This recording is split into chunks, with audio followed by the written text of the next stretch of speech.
42 ये वो magical number है जो भारतीय वायुसेना यानी कि इंडियन एयरफोर्स को चीन और पाकिस्तान जैसे दो मोर्चों टू फ्रंट वॉर पर एक साथ लोहा लेने के लिए जरूरी है। वायुसेना को अपने आसमान की सुरक्षा के लिए कम से कम 42 फाइटर स्क्वाड्रंस की जरूरत है, लेकिन अभी हमारे पास सिर्फ 31 से 32 स्क्वाड्रंस ही हैं। इस बड़े गैप और मिग-21 जैसे पुराने विमानों के रिटायर होने के बीच भारतीय डिफेंस सेक्टर से अब एक बड़ी खुशखबरी सामने आई है।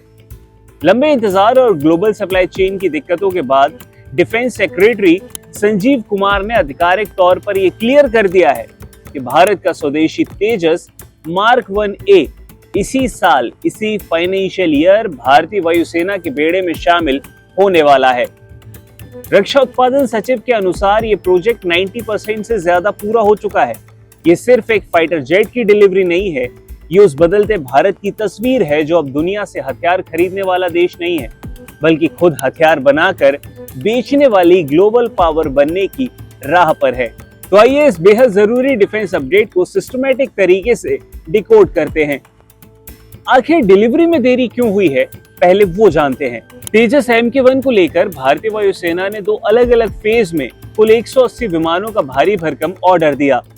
प्लान के अनुसार इसकी डिलीवरी पहले ही शुरू हो जानी थी, लेकिन इसमें कुछ महीनों की देरी हुई है, जिसके पीछे मुख्य कारण दो हैं, जिसमें पहला कारण है जी एरोस्पेस का संकट। तेजस MK1A में अमेरिका की जनरल इलेक्ट्रिक कंपनी का बनाया हुआ F404 इंजन इस्तेमाल होता है।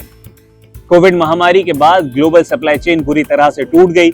इसके साथ ही दुनिया भर में सिविल एविएशन की डिमांड अचानक से बढ़ने के कारण सैन्य इंजनों का प्रोडक्शन धीमा पड़ गया, जिससे भारत को समय पर इंजन नहीं मिल सके। इसके अलावा इंडियन एयरफोर्स का नो कॉम्प्रोमाइज स्टैंड भी एक कारण है। भारतीय वायुसेना इस बार कोई जल्दबाजी नहीं चाहती थी। एयरफोर्स ने यह साफ कर दिया कि उन्हें आधा अधूरा नहीं बल्कि पूरी तरह से ऑपरेशनल कॉन्फ़िगरेशन वाला जेट ही चाहिए, जिसमें सारे एडवांस हथियार, रडार और मिशन सिस्टम पहले से ही इंटीग्रेट हो। अब ये अंतिम तकनीकी का काम लगभग पूरा हो चुका है। अच्छा, इसे देसी राफेल क्यों कहा जा रहा है, वो भी जान लेते हैं। फ्रांस से आए राफेल जेट्स ने भारतीय वायुसेना की ताकत को कई गुना बढ़ा दिया है, लेकिन वो बेहद ही महंगे हैं। तेजस MK1A को रक्षा विशेषज्ञ देसी राफेल इसलिए कह रहे हैं क्योंकि कम लागत में भी ये लगभग वैसे ही मॉडर्न टेक्नोलॉजी से लैस है जो आज के दौर में हवाई युद्ध के लिए जरूरी है, जैसे कि AESA रडार। इसमें भारत का स्वदेशी उत्तम advance electronically scanned array radar लगाया जा रहा है। ये रडार एक साथ कई दुश्मन टारगेट को बहुत लंबी दूरी से ही ट्रैक कर सकता है और इस पर दुश्मन की जैमिंग का भी कोई असर नहीं होता। इलेक्ट्रॉनिक वॉरफेयर सूट, दुश्मन की मिसाइलों को हवा में ही अंधा और रास्ता भटकाने के लिए इसमें स्वदेशी डिजिटल प्रोग्रेसिबल इलेक्ट्रॉनिक वॉरफेयर सूट और जैमर फिट किए गए हैं।